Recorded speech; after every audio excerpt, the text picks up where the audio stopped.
Ladies and gentlemen, right now, China pretty much just can't stop losing.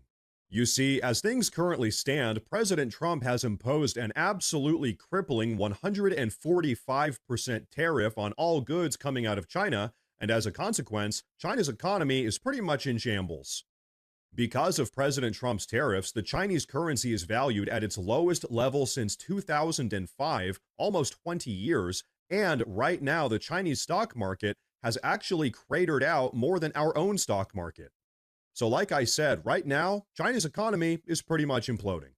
The truth is, the United States is China's single largest trading partner. 15% of their yearly exports end up coming here to the United States of America. And just to be clear, that's worth over $500 billion per year. So now that President Trump has pretty much cut off China from accessing the American market by imposing this massive 145% tariff, the Chinese economy is pretty much hemorrhaging.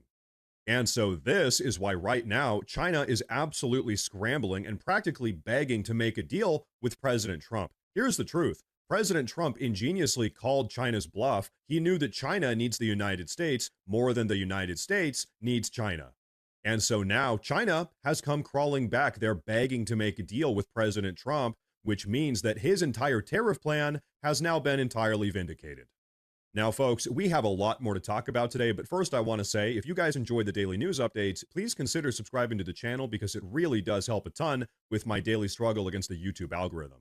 But okay, ladies and gentlemen, now I want you all to take a look at this absolutely impeccable assessment of this entire situation from none other than Kevin O'Leary. Take a look.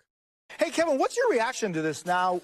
I guess when they went over the math, it's not 125%, it's 145%, the U.S. tariffs on Chinese goods.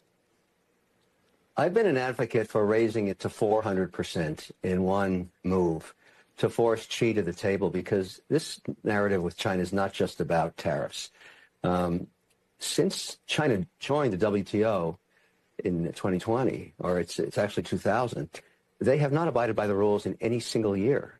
There is no way you can figure out or settle a trade dispute with them, although they said they'd agree to do that. They never did. They have been constantly stealing American IP, including many from my companies. We have not been able to litigate there. There is no resolution available to us.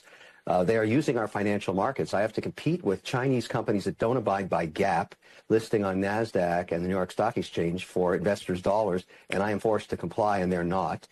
They're allowed to use our legal system to sue me here in the United States. I can't do the same in China. So I'm just one hand. I put up my hand. I was testifying yesterday at the China hearings in Washington, and I said I've had enough. And I expect you, lawmakers, and the administration to finally go to task and settle this once and for all, because I don't care.